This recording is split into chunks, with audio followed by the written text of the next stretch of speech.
बेची जाने वाली वस्तु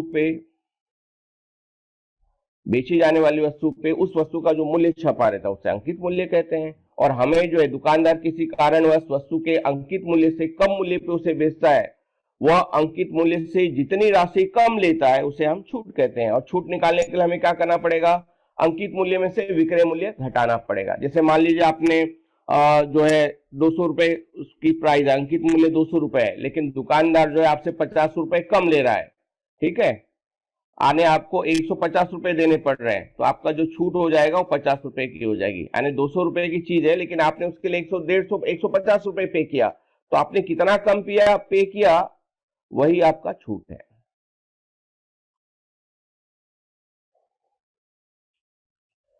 अब आइए हम दलाली, कमीशन और आढ़त की बात करते हैं।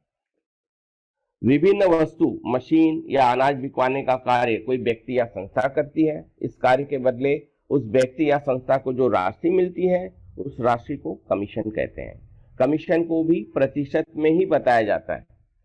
आपको पता होगा कि दुकानों पे जो है सेल्समैन होते हैं, सेल्समैन क्या करते हैं, वो ऑर्डर लेकर आते हैं, दुकान वाले को देते हैं, या जो माल बनाते हैं, जो कारखाने वाले होते हैं, वही चाहते हैं कि उनका माल जो है सारी दुकानों में बेचे। इसके लिए जो है किसी व्यक्ति को जो है वो नियुक्त करते हैं जिसे हम सेल्समैन कहते हैं। वो सेल्समैन क्या करता है, दुकान दुकान पे जाके ऑर्डर लेता है, तो उसको जो है हर माल बिकवाने के पीछे कमीशन मिलता है। जैसे मान लीजिए कि 5% कमीशन, तो यहाँ 5% कमीशन का अर्थ है कि अगर जो 5% कमीशन का अर्थ है कि अगर जो उसने 100 रुपए का माल बेचा तो 5 रुपया उसे मिलेगा। तो जो हम दलाली हो गया या कमीशन हो गया या आढ़त हो गया, ये सारी चीजें भी हम प्रतिशत में ही दिखाते हैं। जैसे अभी मान लीजिए कि किसान है, उसे अपना अनाज बेचना है या उसे अपने फल और सब्जी बेचने हैं, तो वो किसी व्यक्ति की मदद लेगा, तो उसे आढ़तिया कहते हैं, आढ़तिया। और आढ़तिया क्या करते हैं, जो माल बिकवाएंगे और उसके बदले में उन्हें जो है कमीशन मिलता है। तो देखिए अब यहाँ एक है रिबेट। देखिए रिबेट और छूट एक ही तरह का है, लेकिन थोड़ा सा अंतर यह है कि छूट जो है दुकानदार देता है और जो रिबेट होता है वो सरकार की तरफ से दिया जाता है। जैसे खादी ग्रामोद्योग मंडल है या विभिन्न संस्थाओं से सामान उठाने के लिए छूट दिया जाता है। तो ये जो छूट है, प्रत्यक्ष रूप में दुकानदार ग्राहक से छूट के रूप में जो कम राशि लेता है उसकी भरपाई सरकार, मंडल या संस्था के द्वारा की जाती है। इस भरपाई की राशि को रिबेट कहते हैं। जैसे मान लीजिए कि गांधी जयंती है या स्वतंत्रता दिन है और उस समय जो है खादी के कपड़े जो है सस्ते में मिलते हैं, उस पर रिबेट होता है। तो मान लीजिए कि 10% रिबेट है, तो यानी आप 100 रुपए का कोई सामान लोगे तो आपको तो 90 रुपया ही देना है। तो ये जो 10 रुपया का जो घाटा हो रहा है दुकानदार को, इसकी भरपाई जो है सरकार करेगी, तो उसे हम रिबेट कहेंगे। तो रिबेट और छूट एक ही है, लेकिन जो रिबेट जो है वो सरकार देती है। जो दुकान जितने कम में बेचता है तो उसकी भरपाई जो है वो सरकार करती है, उसे हम रिबेट कहते हैं। तो यहां जो है प्रतिशत, छूट और कमीशन जो है मैंने आपको बता दिया है। प्रतिशत छूट यानी आप एक चीज और समझ लीजिए कि जैसे अगर जो मैं कहूं कि भाई आपको 10% की छूट मिली है, तो आप इसको किस तरह से लिखेंगे, ये तरीका आप जान जाएंगे तो आपको जो सवाल बताया जाएगा वो बड़े आसानी से आप कर लेंगे। देखिए 10% छूट का अर्थ है, आप जान लें कि इसका अर्थ क्या होता है।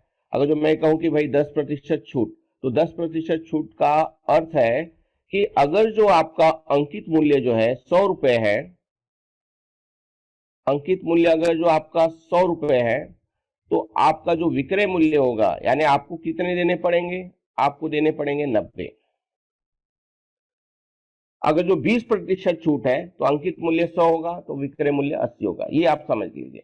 जैसे आपने लाभ हानि में लगभग इसी तरह के सवाल लिखे थे कि हमने क्रय मूल्य और विक्रय मूल्य के हिसाब से लिखा हुआ था, तो यहां आपको अंकित मूल्य और विक्रय मूल्य के हिसाब से लिखना है। तो जो भी सवाल की आप शुरुआत करेंगे, जहां छूट होगा, अगर जो आप इस तरह से लिखेंगे तो आपका तुरंत उत्तर आएगा। जैसे अगर जो मैं कहूं कि 10% का छूट है और 500 रुपए के ऊपर आपको कितने रुपए अदा करने पड़ेंगे, किसी वस्तु का मूल्य 500 रुपए है और आपको दुकानदार जो है 10% का छूट दे रहा है, तो आपको उसके लिए कितने मूल्य चुकाने होंगे, तो आप लिखोगे, यहां लिखोगे 500 रुपए। आपको विक्रय मूल्य निकालना है, यानी आपको कितना चुकाना है, तो आप x लिखोगे। और आपको बताइए कि समानुपात में होता है तो हम हमेशा जो है तिरछा गुणा करते हैं, जैसे आपने लाभ हानि में किया था। ठीक है, तो ये सवाल भी बिल्कुल उसी तरह से हम करेंगे। 500 गुणे 90, फिर x का जो मान होगा नीचे आप भाग देंगे, तो 5 गुणे 90, तो 450 रुपए जो है आपको देने पड़ेंगे। तो आइए अब हम प्रश्न की ओर चलते हैं। देखिए, ये आपका जो पहला प्रश्न है, एक पंखे का अंकित मूल्य 2500 रुपए है। तो ये जो है आपको क्या नोट करना है कि भाई क्या दिया हुआ है, तो ये भाई अंकित मूल्य दिया हुआ है 250 रुपए, 2500 रुपए, सॉरी 2500 रुपए कह सकते हैं या 2500 रुपए। एक पंखे का अंकित मूल्य 2500 रुपए है। दुकानदार ने दिवाली के अवसर पर 12% छूट दिया। छूट कितना है हमारा, 12% है। तो पंखा कितने में बिकेगा, यानी आपको विक्रय मूल्य निकालना है। अब इस सवाल को करने के लिए मेरे पास दो तरीके हैं, मैं यहां आपको दोनों तरीका बता देता हूं। जो भी तरीका आपको आसान लगे आप उस तरीकों को फॉलो कर सकते हो। तो देखिए, मैंने यहाँ क्या नोट किया कि भाई 12% छूट दे रहा है, तो अभी मैंने आपको तरीका बताया कि हम कैसे लिखेंगे। अंकित 12% छूट का अर्थ है कि अगर जो हमारा अंकित मूल्य 100 होगा तो हमें उसके लिए कितना देना पड़ेगा, 88। ये कैसा आया, 100 में से आप 12 घटा दीजिए, आपको 100 रुपए पे 12 रुपया कम देना है, इसलिए जो है 88 आया, इसलिए हमने यहाँ 88 लिखा। अब यहाँ जो है पूछा गया कि अंकित मूल्य जो है 2500 रुपए है, तो उसके लिए हमें कितना देना पड़ेगा। हमने जो है तिरछा गुणा किया, 100 का गुणा x में और 2500 का गुणा 88 में किया, तो x का जो मान होगा 100, यहाँ जो है नीचे जाकर भाग हो जाएगा यहाँ। अब देखिए, यहाँ 2 शून्य कट गए आपके, 25 का गुणा 88 में करने पे हमें आ रहा है उत्तर 2200 रुपए। तो ये आपका पहला तरीका हो गया। दूसरा तरीका है मेथड 2, कि आप क्या कर सकते हैं कि पहले आप छूट निकाल सकते हैं। तो छूट के लिए आप इसका उपयोग करेंगे अंकित मूल्य गुणे प्रतिशत छूट। तो अंकित मूल्य आपका 2500 है और जो छूट मिल रहा है वो 12% है। प्रतिशत, प्रतिशत यानी 100 में से 12 रुपए। 12% छूट का अर्थ है कि 100 रुपए पे आपको 12 रुपए की छूट मिलेगी। तो 2500 रुपए पे कितना मिला, इसलिए हमने यहाँ 12/100 लिखा हुआ है। तो देखिए, ये शून्य और शून्य कट गया, 25 का गुणा आप 12 में करें तो आपको 300 रुपए मिलेगा, यानी आपका जो छूट है वो 300 रुपए की है। तो आपको अब कितना देना है, तो विक्रय मूल्य होगा अंकित मूल्य ऋण छूट, 2500 में से हमने 300 घटा दिया, हमें जो है 2200 रुपए देने हैं। तो हम सवाल को कई तरीके से कर सकते हैं, आपको जो भी तरीका आसान लगे आप उस तरीके से आप सवाल को कर सकते हैं। तो अभी यहाँ जो है हमारा ये उत्तर आ गया है 2200 रुपए। ऑप्शन नंबर 2 में जो है हमें देख रहे हैं कि यहाँ 2200 हमें ऑप्शन नंबर 2 में दिया गया है, हमारा उत्तर होगा सेकंड वन। अब इसी तरह से प्रश्न है, किसी किसान को एक वाटर पंप पर 8% छूट देने के बाद पंप जो है 11,040 रुपए में मिला, उस वाटर पंप का अंकित मूल्य ज्ञात करो। तो देखिए, हमें विक्रय मूल्य दिया, ये जो चीज दिया है हमें छूट दिया है 8%। विक्रय मूल्य जो है किसान को जो पंप जो पड़ा हुआ है वो 11,040 रुपए में पड़ा, तो उसकी कीमत कितनी थी, अंकित मूल्य क्या था। तो मैंने आपको अभी जो तरीका बताया बच्चों कि जब भी आपको इस तरह के प्रश्न दिए गए हैं, आपके लिए ये सबसे महत्वपूर्ण चीज की छूट कितना प्रतिशत है। तो अगर जो 8% की छूट है, इसका अर्थ है कि अगर जो अंकित मूल्य जो है 100 होगा तो विक्रय मूल्य होगा 92। 92 कहां से आया, 100 में से आपने 8 घटा दिया है, यानी 100 रुपए के पर आपको 8 रुपए कम देने हैं, तो 100 रुपए की चीज आपको 92 रुपीज में मिलेगी। अब यहां पूछा है कि अंकित मूल्य कितना होगा, हमें पता नहीं इसलिए हमने एक्स लिया है, और विक्रय मूल्य हमें पता है कि 11,040 रुपए है, वो हमने यहां लिखा हुआ है। इसके बाद हम क्या करेंगे, तिरछा गुणा करते हैं क्योंकि ये समानुपात होता है। तो x का गुणा 92 में और 100 का गुणा 11,040 में, ये 92 और 20 के नीचे आ जाएगा। अब हम इसको क्या करेंगे, संक्षिप्त रूप देंगे। तो देखिए, संक्षिप्त रूप देने के लिए मैं यहाँ 4 से इसको काट रहा हूँ, 4 दूनी 8 और यहाँ 1 बचेगा, 4 3 12। फिर यहाँ मैं इसको काटूंगा, 4 दूनी 8, 9 10 11 30 आ रहा है, 4 7 28, 29 30, यहाँ 6 या 0, और फिर 23 से आप कट करोगे तो आपको यहाँ जो है 12 बार जाएगा, 120 आएगा। तो ये जो इस तरह के जो सवाल कैलकुलेशन होते हैं, जो संक्षिप्त रूप देना है, इसको आप अपने नोटबुक पे कर सकते हो। या मैं आपको ऐसे कहूंगा कि भाई 92 का गुणा हमने 12 बार किया तो हमें जो है 11 इतना आ रहा है, तो 120 का गुणा मैंने 100 में किया, उत्तर आ रहा है 12,000। अब लेकिन हमारा प्रश्न है कि यहां हमें जो ऑप्शन दिया गया है, यहां मुझे कहीं 12,000 नहीं दिख रहा है, तो सब घातांक में दिया गया है, तो मैं अपना उत्तर भी जो है घातांक में लिखूंगा। यहां देखिए 12 के आगे कितने शून्य हैं, 1 2 3, तो मैं इसको लिखूंगा 12 गुणे 10 घाते 3। तो यहाँ 12 गुणे 10 घाते 3 जो है ऑप्शन नंबर 1 में दिया गया है, तो ऑप्शन नंबर 1 होगा। प्रश्न क्रमांक तीसरा, देखिए ये पेपर का पूछा गया प्रश्न है। एक दुकानदार कैमरे की छपी कीमत पर 8% की छूट देता है। यदि उसने एक कैमरा 4,600 रुपए में बेचा तो उस कैमरे की छपी कीमत कितनी होगी? तो जो सवाल बच्चों आपने सेकंड में किया हुआ है, आपको अभी थोड़ी देर पहले मैंने जो सवाल नंबर 2 बताया और ये जो सवाल नंबर 3 है, बिल्कुल मिलता जुलता सवाल है। तो हम वही लिखेंगे, 8% छूट का हमने अर्थ लिख दिया कि भाई 100 की चीज हमें 92 रुपए में मिलेगी। व्यक्ति को कैमरा जो है 4,600 रुपए में पड़ा, तो उसकी अंकित मूल्य क्या होगी? तो यहाँ अंकित मूल्य की जगह हमने एक्स ले लिया। यहाँ भी बिल्कुल वही तरीका हम अपनाएंगे, तिरछा गुणा करेंगे क्योंकि समानुपात में होगा। तो x का गुणा 92 में, 100 का गुणा 4,600 में, 92 नीचे जाकर भाग होगा। अब देखिए इसको संक्षिप्त रूप कैसे दिया है हमने। 46 का पहाड़ा, 46 एकम 46, यहाँ 100 आ गया, 46 दूनी 92 होता है, फिर 2 से हमने काटा, 2 एकम 2, 2 पच्चे 10, 50 आ रहा है। तो 100 का गुणा मैंने 50 में किया, मुझे आ रहा है 5,000 रुपए। तो जो 5,000 है ये जो है अंकित मूल्य है। तो यहाँ ऑप्शन नंबर 1 में जो है, ऑप्शन नंबर 1 में देखेंगे कि यहाँ जो है 5,000 रुपए लिखा हुआ है। तो ये आपको बच्चों छूट कैसे निकालते हैं, कभी देखिए जो भी प्रश्न आपको पूछे जाएंगे वहां कभी कभी छूट दिया रहेगा। अगर जो विक्रय मूल्य दिया है तो भाई अंकित मूल्य पूछेंगे, या अगर जो आपको अंकित मूल्य दे दिया है तो पूछेंगे भाई वो ग्राहक को कितने रुपए में पड़ा, यानी आपको विक्रय मूल्य निकालना होगा।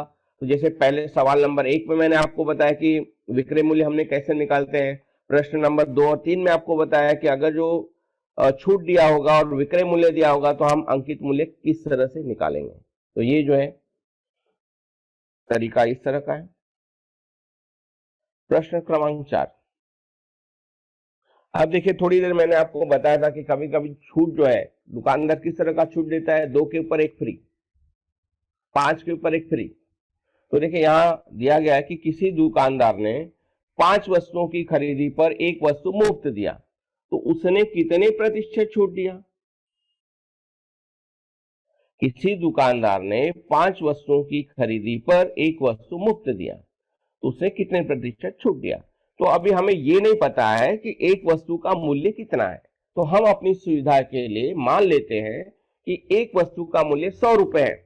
तो बच्चों देखिए हमने क्या माना कि भाई एक वस्तु का मूल्य जो है हमने 100 रुपए ले लिया एक का, तो भाई 5 वस्तु जो है तो 5 वस्तु का मूल्य जो होगा 500 रुपए होंगे। अब चूंकि दुकानदार ने 5 वस्तु पे 1 वस्तु हमें मुफ्त दिया है, देखिए क्या दिया दुकानदार ने, जो हमें 5 वस्तु पे 1 वस्तु हमें मुफ्त दिया है, ठीक है।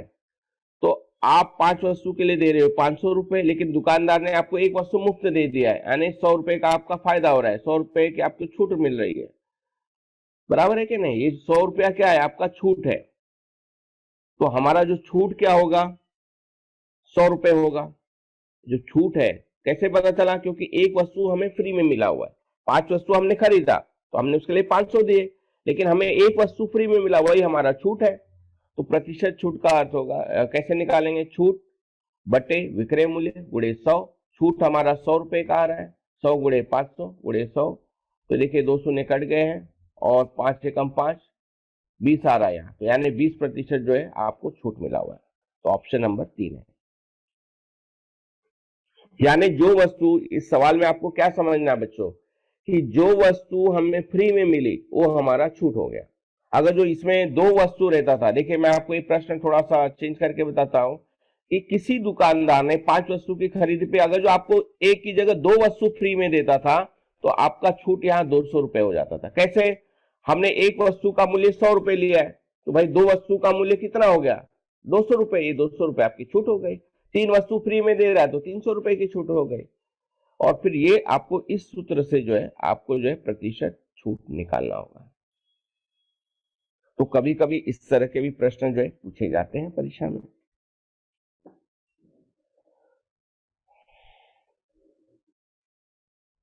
प्रश्न क्रमांक 5, दुकानदार ने 25,000 रुपए की एक वस्तु 20,000 रुपए में बेचा तो कितने प्रतिशत छूट दिया? ये तो बहुत ही आसान प्रश्न है। यहाँ देखिए आपको अंकित मूल्य दिया गया है 2500 रुपए, विक्रय मूल्य आपको दिया गया है 20,000 रुपए और प्रतिशत छूट जो है आपको पूछा गया है। तो पहला आप छूट निकालेंगे। तो देखिए छूट का सूत्र क्या है? अंकित मूल्य ऋण विक्रय मूल्य। अंकित मूल्य हमारा 25,000 है, विक्रय मूल्य हमारा 20,000 है, हमने घटा दिया तो हमें 5,000 रुपए कम देने पड़े, यही हमारा छूट है। और अभी सवाल नंबर 4 में आपको प्रतिशत छूट का मैंने सूत्र बताया था, ये आपका सूत्र है, प्रतिशत छूट बराबर छूट बटे अंकित मूल्य गुणे 100। तो हमारा जो छूट आ रहा है ये 500 रुपए यहाँ आ रहा है, 5,000 आ रहा है, 5,000 बटे 2500 गुणे 100। अब इसको संक्षिप्त रूप हमें देना है, तो देखिए संक्षिप्त रूप कैसे दिया है? 1 2 3, 1 2 और ये 3, ऊपर 500 बचा है, नीचे 25 बचा है। तो इसको मैं अभी और आगे काटूंगा, 25 एकम 25, 25 दूनी 50। तो 20% जो है मेरा जो है उत्तर आ रहा है और 20% जो है ऑप्शन नंबर 2 में है। तो भाई दुकानदार ने जो है 20% की छूट दी।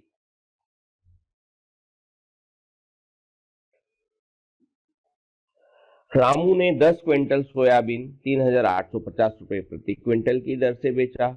व्यापारी ने 2% की दर से आढ़त काट लिया। देखिए यहाँ जो शब्द है आढ़त, आढ़त का मतलब होता है दलाली, कमीशन आप कह सकते हैं। तो रामू को सोयाबीन के कितने रुपए मिले? मैं प्रश्न को फिर से पढ़ रहा हूं। रामू ने 10 क्विंटल सोयाबीन 3,850 रुपए प्रति क्विंटल की दर से बेचा। तो पहला तो आपको ये पता लगाना पड़ेगा कि उसने कितने मूल्य का सोयाबीन बेचा। एक क्विंटल का भाव जो है आपको 3,850 रुपए दिए गए हैं, तो स्वाभाविक है कि 10 क्विंटल का जो भाव होगा आप 10 से गुणा कर दे, ये जो है इतना रुपए जो है उसने माल बेचा।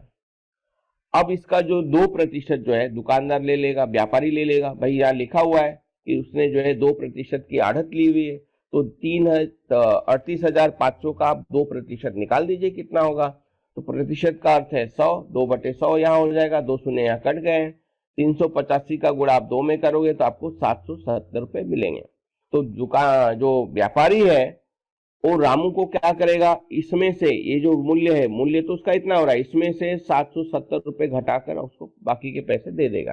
तो देखिए हमने क्या किया है, रामू को मिलने वाली राशि यहाँ लिखा है।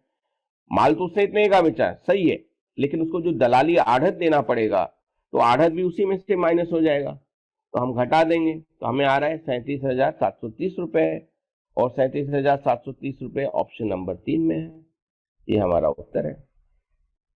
तो देखिए जो भी दलाली दी जाती है उसमें से घटा देते हैं। जैसे मान लीजिए कि आपने 1,000 रुपए का माल बेचा और आपको जो है 50 रुपए दलाली देनी पड़ी।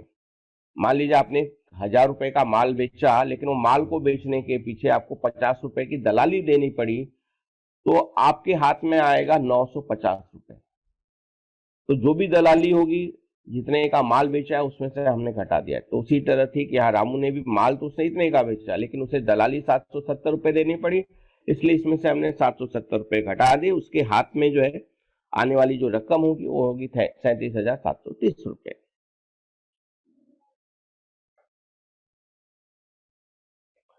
प्रश्न 7 है, ये भी प्रश्न लगभग मिलता जुलता है। रामराव ने 3,250 रुपए प्रति क्विंटल की दर से 13 क्विंटल गेहूं लिया। गेहूं तथा 4,350 रुपए प्रति क्विंटल की दर से 23 क्विंटल सोयाबीन किसी व्यापारी को बेचा। देखिए रामराव कोई व्यक्ति है, उसने जो है 3,250 की दर से जो है 13 क्विंटल गेहूं बेचा है। 4,350 रुपए प्रति क्विंटल की दर से 23 क्विंटल सोयाबीन किसी व्यापारी को बेचा। इस व्यवहार में व्यापारी ने उस पर 3% की दलाली लगाई। तो राम राव को कुल कितने रुपए मिले। तो पहला हम ये पता लगाएंगे कि राम राव जो अपना सामान बेच रहा है उसे कुल कितने रुपए मिलेंगे, कुल विक्रय मूल्य। तो देखिए यहां हम क्या करेंगे, 3250 है, 13 किलो गेहूं है तो 13 से गुणा कर देंगे, धन 4350 रुपये सोयाबीन का भाव है, और उससे 23 किलो जो है, 23 क्विंटल, सॉरी किलो ने क्विंटल, क्विंटल में 100 किलो होता है, तो 23 से हम गुणा कर देंगे। तो देखिए इसका उत्तर आपको आ रहा है 42,250 और इसका उत्तर आ रहा है 10,050। अब ये दोनों को जोड़ देंगे तो आपको इतना उत्तर आ जाएगा, 1,42,300 रुपये आ रहे हैं। अब चूंकि देखिए 3% दलाली लिया है, देखिए यहाँ प्रश्न में आप पढ़ेंगे तो आपको यहाँ पता चलेगा कि व्यापारी ने जो है 3% की दलाली ली हुई है, तो इसका आप 3% निकाल दीजिए। तो 3% मतलब 3/100, 2 शून्य यहाँ कट गया है, 1,423 का गुणा हम 3 में करेंगे तो 4,269 रुपये आ रहे हैं, 4,269। और उसने जितने का माल बेचा है उसमें से दलाली माइनस करके उसके हाथ में जो है बाकी की रकम आ जाएगी। तो यहाँ यही पूछा गया कि राम राव को कुल कितने रुपए मिले। स्वाभाविक है माल उसने इतने का बेचा, लेकिन ये जो दलाली है ये इसमें से हमें घटाकर, जो ये दलाली तो उसे देना ही पड़ेगा, तो घटाने के बाद इतनी रकम उसके हाथ में आ जाएगी, 13,831 रुपए। तो यहाँ ऑप्शन नंबर 2 में आप देखेंगे कि 13,800 नहीं, सॉरी, ऑप्शन नंबर 1 में है 13,831 रुपए।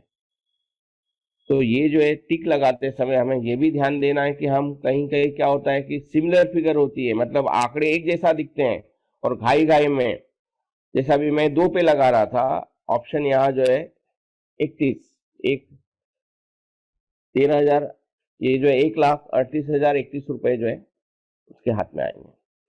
तो टिक लगाते समय बच्चे आपको भी सावधानी रखनी है, एक आंकड़ा आगे पीछे रहेगा और घाई में हम क्या करते हैं, गलत उत्तर पे हम निशान लगा देते हैं। तो इस तरह के जो भी प्रश्न रहेंगे तो आप पहले कुल क्रय मूल्य विक्रय मूल्य निकाल लीजिए कि भाई कितने का माल बेचा, और जितनी प्रतिशत दलाली रहेगी प्रतिशत के हिसाब से दलाली निकाल लीजिए, और जितना विक्रय मूल्य है उसमें से दलाली आप घटा दीजिए, सामने वाले व्यक्ति को उतनी बाकी की रकम जो है उसके हाथ में मिलेगी।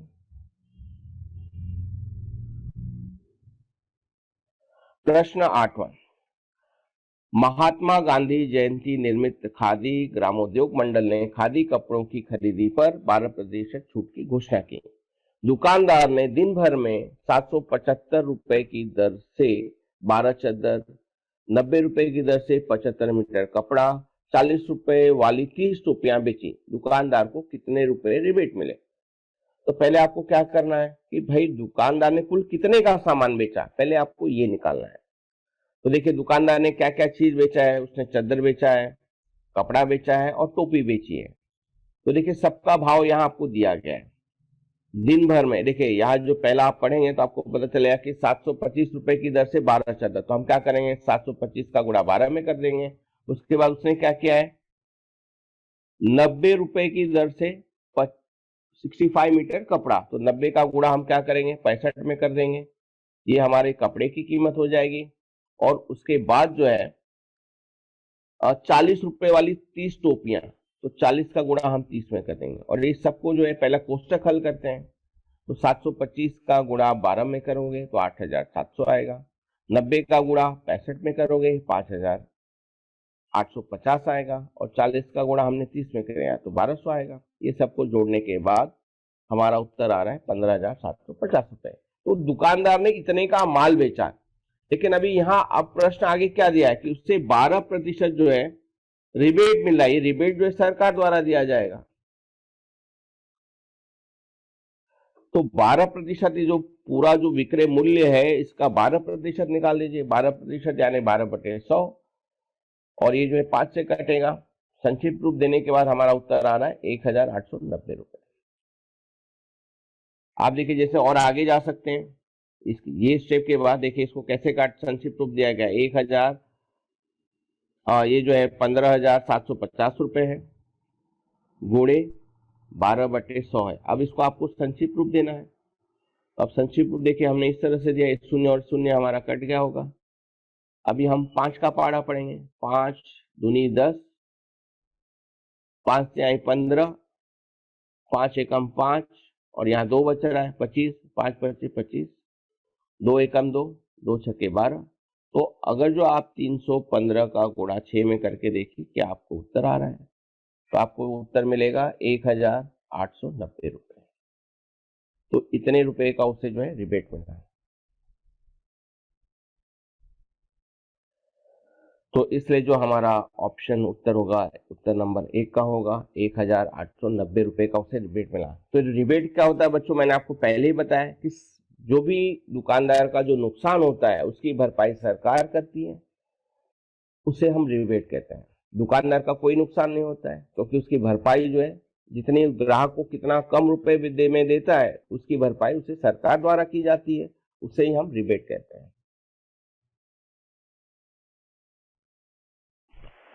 प्रश्न नंबर जो है 9,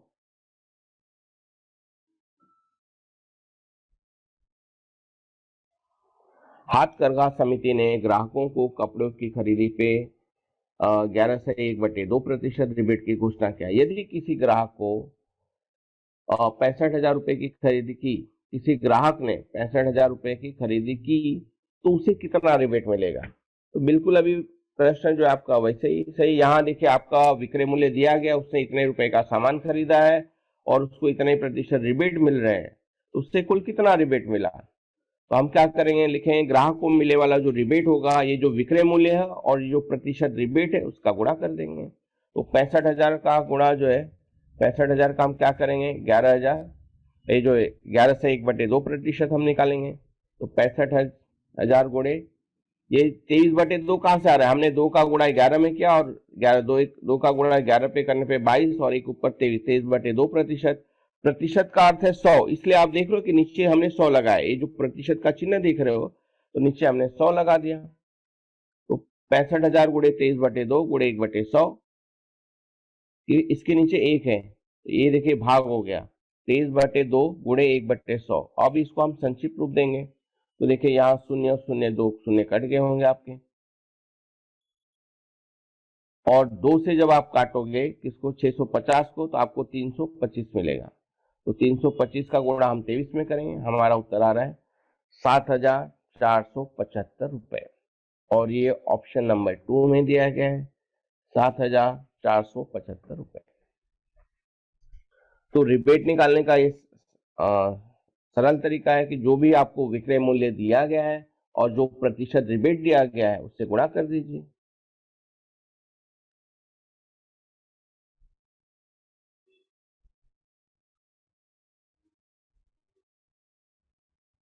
स्वदेशी वस्तु विक्रय केंद्र पे 12 से 1/2% यानी 12.5% भी आप कह सकते हो। 1/2 का अर्थ होता है 0.5, 12 से 1/2% यानी 12.5%। 12.5% की दर से रिबेट देना तय किया गया। दुकानदार द्वारा किसी निश्चय मूल्य वाली वस्तुएं बेचने पर दुकानदार को सरकार की ओर से रिबेट के रूप में 10,937 रुपए मिले। दुकानदार ने कितने रुपए की वस्तुएं बेची? अब ये थोड़ा सा प्रश्न ट्विस्ट हो गया है। देखिए यहाँ आपको पहले क्या क्या नोट करना है कि भाई उसको जो रिबेट का जो दर दिया गया है वो 12.5% है। दुकानदार ने कितने का माल बेचा वो हमें पूछा गया है, लेकिन हमें ये पता है कि उसे रिबेट के रूप में 10,937 रुपए मिले हुए हैं। हमारा प्रश्न में ये पूछा है कि दुकानदार ने कितने रुपए की वस्तु बेची, तो हम ऐसा मान लेते हैं कि दुकानदार ने X रुपए का माल बेचा। माना कि दुकानदार ने जो है X रुपए का माल बेचा। अब ये जो रिबेट मिला है उसको 10,937 रुपए, ये इसी के पर मिला है। यहां देखिए रिबेट की दर आपको दी गई है 12.5%। तो हम इसका गुणा करेंगे, X का 12 से 1/2% होगा 10,937 रुपए। अब इसको देखिए हमने कैसे हल किया है, तो 2 का गुणा हमने 12 में किया 24, और ऊपर वाला हमने एक जोड़ दिया 25/2% बराबर 10,937 रुपए। और मैं आपको बार बार कहता हूं कि जब प्रतिशत होता है यानी 100 में से, प्रतिशत का अर्थ ही होता है कि कोई वस्तु हम 100 में से निकालते हैं, इसलिए नीचे जो है 100 आया हुआ है। आप इसको ऐसे भी लिख सकते हो। फिर हम इसको क्या करेंगे, भाग है तो इसको गुणे में करेंगे, 1/100 हो जाएगा, 25/2, और यहाँ जो है 1/100 आ जाएगा। इसका उल्टा कर गुणात्मक प्रतिलोम लेके हम गुणा करते हैं। अब इसको हम संक्षिप्त रूप देंगे, 25 एकम 25, 25 चौको 100, तो x गुणे 1/8, 4 का गुणा हमने 2 में कर दिया, 1/8 बराबर इतना, तो x बराबर ये जो 8 है वहां जाके गुणा हो जाएगा, 1/8 है तो गुणात्मक प्रतिलोम 1/8 है तो वहां जाकर हम 8/1 लिखेंगे और गुणा करेंगे, तो 10,937 का गुणा हम जब 8 में कर रहे हैं तो हमारा उत्तर आ रहा है 87,496। अब यहां देखिए ऑप्शन नंबर 3 में आपको दिखाई देगा 87,496। ठीक है। प्रश्न नंबर 11 देखिए, ये जो प्रश्न है ये आपके स्कॉलरशिप का ही प्रश्न है और बहुत सारे बच्चों को इसका उत्तर गलत मिला था। तो ये प्रश्न अभी पढ़ा रहा हूं, बड़ा ध्यान देकर देखिए कि इसमें क्या दिया गया है। प्रश्न को समझना जरूरी है, थोड़ा सा हटकर है। गोपी चंद 50,000 रुपए के खरीद पर 40% की छूट देता है, जबकि हीरालाल उतने ही रुपए की खरीद पर पहले 25% की छूट देता है, फिर प्राप्त रकम पर पुनः 15% की छूट देता है। तो हीरालाल को गोपी चंद की अपेक्षा कितने रुपए कम या अधिक मिले? पहले आप प्रश्न को एक बार आप अपने मन में पढ़िए। यहां दो लोग हैं, एक गोपी चंद है और एक हीरालाल है, लेकिन जो छूट देने का जो तरीका है दोनों का अलग अलग है। गोपी चंद सीधा सीधा 40% की छूट दे देता है, हीरालाल क्या कर रहा है, पहला 25% की छूट दे रहा है और फिर जो रकम बच जाती है उसके ऊपर फिर 15% की छूट देता है। तो हमें अब ये तुलना करना है कि किसने ज्यादा छूट दिया और किसको ज्यादा फायदा मिला हुआ है। देखिए, तो यहाँ लास्ट लाइन देखेंगे तो यहाँ लिखा है कि तो हीरालाल को गोपीचंद की अपेक्षा कितने रुपए कम या अधिक मिले। तो हम आइए पहले गोपीचंद से शुरुआत करते हैं। गोपीचंद ने 50,000 रुपए की खरीद पे 40% की छूट देता है। तो पहला आप क्या करेंगे कि यहां जो है देखिए, मैंने गोपीचंद द्वारा दिया गया छूट 50,000 रुपए पे वो सीधा 40% एक ही बार छूट दे देता है। तो मैंने यहाँ निकाल दिया 40% छूट, यानी कितना हमें मिलेगा। तो हम इसको संक्षिप्त रूप देंगे, ये 200 ने कट गया, 500 का हम 40 में गुणा करें तो 20,000 रुपए, यानी हमारी जो छूट की जो रकम है वो 20,000 है। तो गोपीचंद को कितने रुपए मिलेंगे? 20,000 रुपए तो ग्राहक कम देगा, उसे तो छूट मिला हुआ है, यानी माल बेचने के बाद गोपीचंद को 30,000 रुपए मिल रहे हैं। ये एक पार्ट हो गया। अब आइए हम हीरालाल की बात करते हैं। हीरालाल जो है पहले आपको 25% की छूट देता है। हीरालाल जो है पहली छूट उसका 25% है। तो आप निकालिए कि 50,000 का 25% कितना होगा। तो 25/100, 200 ने यहां कट गया आपके, 500 का गुणा आपने 25 में कर दिया, ये आ रहा है 12,500 रुपए आ रहे हैं। अब शेष रकम कितनी है? तो 50,000 में से आप जो है 12,500 रुपए घटा देंगे तो आपको मिलेगा 37,500 रुपए। अब वो दूसरी छूट दे रहा है, देखिए आप प्रश्न को एक बार पढ़िए। दूसरी जो बची हुई रकम पे वो फिर से 15% छूट दे रहा है। मैं आपको प्रश्न की ओर ले चलता हूं ताकि आपको कोई कंफ्यूजन नहीं हो। ये देखें, हीरालाल, जबकि हीरालाल उतने ही रुपए की खरीद पे पहले 25% की छूट देता है, फिर प्राप्त रकम पर पुनः 15% की छूट देता है। हीरालाल दो बार छूट देता है, पहला 25% और फिर जो रकम बच गई है उस रकम पे आपको 15% की फिर से वो छूट दे रहा है। तो इसीलिए जब हमने यहां सवाल हल किया तो देखिए यहां हमने 2 बार छूट निकाला है। ये रकम हमारी पहला छूट उसने दिया तो हमें 12,500 रुपए की छूट मिल रही है। जो बची हुई रकम है 50,000 में से हमने 12,500 रुपए घटाया हुआ है, ये हमारी बची हुई रकम है। इस बची हुई रकम पर हीरालाल दूसरी बार छूट दे रहा है 15% का। तो कितना छूट देगा? तो भाई 15/100, और यहां हमने संक्षिप्त रूप दे दिया। इसको गुणा करने पे हमें आ रहा है 5,625 रुपए। अब आपको ये पता लगाना कि हीरालाल ने कुल कितने रुपए की छूट दे दी। देखिए पहली बार जो उसने छूट दिया तो हमें इतने रुपए की छूट मिली और दूसरी बार छूट देने पे हमें इतना रुपया मिला, छूट मिला। दोनों को जोड़ने के बाद हमें ये समझ में आ रहा है कि हमें 18,125 रुपए की छूट मिली। गोपीचंद जो है, देखिए अभी यहां आप तुलना कर सकते हैं, गोपीचंद ने हमें 20,000 रुपए का छूट दिया और जो हीरालाल है उसके द्वारा जो छूट दी गई है वो 18,125 रुपए है। तो अभी हम देखेंगे कि किसको ज्यादा रकम मिला। तो देखिए गोपीचंद को प्राप्त रकम मैंने आपको वहां बता दिया कि भाई उसने सीधा सीधा 20,000 रुपए का हमें छूट दिया, तो गोपीचंद को जो है 30,000 रुपए मिल रहे हैं। लेकिन जो हीरालाल है उसने जो हमें 18,125 रुपए का छूट दिया, तो उसके हाथ में जो है माल बेचने के बाद आएगा 31,875 रुपए। तो अब ये दोनों की तुलना आप करोगे तो आपको समझ में आएगा कि भाई जो हीरालाल है उसे जो है ज्यादा रकम मिला हुआ है। गोपीचंद को 30,000 मिला हुआ है, हीरालाल को 31,875 रुपए मिले हुए। तो घटाएंगे तो हीरालाल को यानी ज्यादा मिला हुआ, कितने रुपए ज्यादा मिला हुआ है? 1,875 रुपए उसने ज्यादा कमाए हैं। तो हमारा जो है अधिक मिले, क्योंकि अब ये ऑप्शन में आप देखिए कि किस तरह का वहां ऑप्शन दिया हुआ है।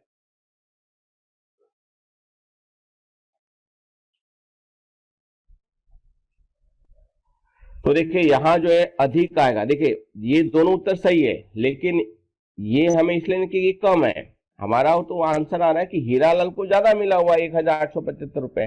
तो जब भी आप उत्तर का टिक लगाते हैं यानी, तो आप कभी कभी क्या होता है, हम घाई में रहते हैं, हम खाली क्या देखते हैं 1,875 देखते हैं, जहां दिखा हुआ टिक मार देते हैं और हमारा जो उत्तर जो है गलत हो जाता है, क्योंकि वहां कम और अधिक ये भी पूछा गया है।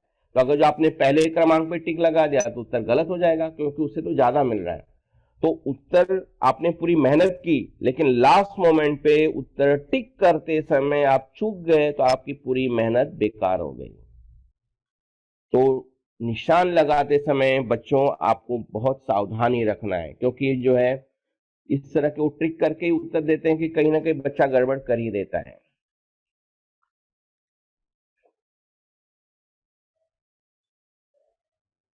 अब देखिए यहां जो है